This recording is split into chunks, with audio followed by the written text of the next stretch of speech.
before the rise of nations, before the first human kingdom. Before the earth knew war, a rebellion shook heaven itself. Not a rebellion of men, but of angels. At the center of it all stood a being of unimaginable beauty and power, a being known in ancient scripture as Lucifer. He was not always the enemy. He was once among the most glorious beings in heaven. Some ancient traditions even describe him as a guardian of divine glory, a being covered in light. Yet somehow, this radiant angel became the greatest rebel in the history of creation. Why did Lucifer rebel against God? What could cause a perfect angel to rise up against the creator of the universe? One of the most mysterious descriptions appears in the ancient prophetic writings.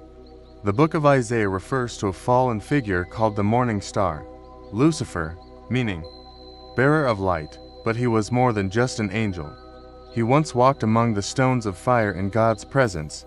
He was perfect in beauty, covered with precious stones, filled with wisdom. Many scholars believe this passage describes Lucifer before his fall. The fall did not happen suddenly. It began with something much smaller, a thought, a desire, a dangerous idea, pride. Lucifer said in his heart, "I will ascend to the heavens. I will raise my throne above the stars of God. I will sit on the Mount of Assembly. I will make myself like the Most High." These were the words of a challenger. Ancient Christian tradition suggests that many angels followed him.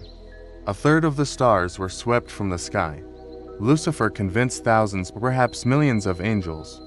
He was building an army, and heaven was about to face its greatest crisis. The rebellion reached its climax in a war in heaven. Lucifer, now described as the dragon, fought against the armies of heaven. Leading those armies was Archangel Michael. Michael's very name carries a powerful meaning, who is like God. The battle that followed was a cosmic conflict between angels. Light against darkness, loyalty against rebellion. In the end, Lucifer lost. The punishment was swift. Lucifer and his angels were cast out. The great dragon was thrown down to the earth. The brightest angel had fallen. Lucifer became something new, something darker. He became Satan, the adversary. The rebellion did not end, it simply moved to earth. In the Garden of Eden, a mysterious serpent appears to tempt the first humans. Lucifer's rebellion now involved humanity, a war not only for heaven, but for the hearts of mankind. The story of Lucifer is a warning.